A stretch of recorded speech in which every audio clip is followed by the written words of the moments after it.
زه کابل یم، هو کابل،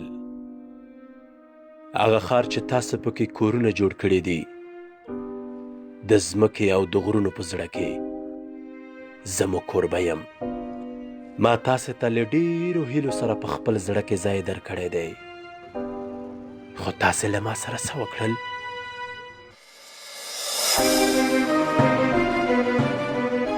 په دې ورځو کې د خځلو او ککړې هوا د لاسه ساه نشم اخیستلی.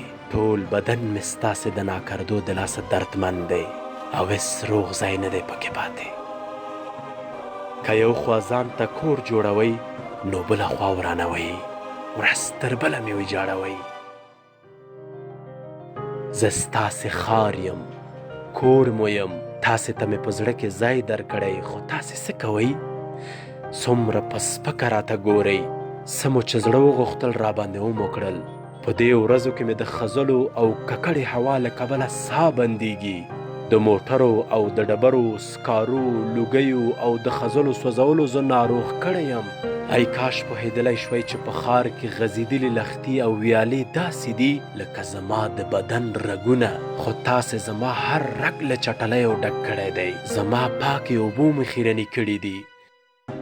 یو وخت زه تک شین او ښایسته وم، تاسې سره مې قدر و، خو تاسې مې ونې رانه واخیستلې.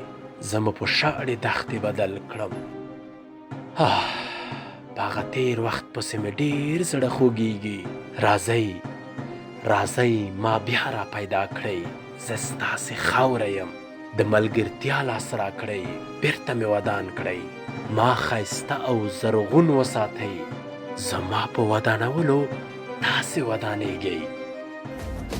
گر جهنم ساختم فردوس هم می سازمت، ای وطن می سازمت، آخر خودم می سازمت.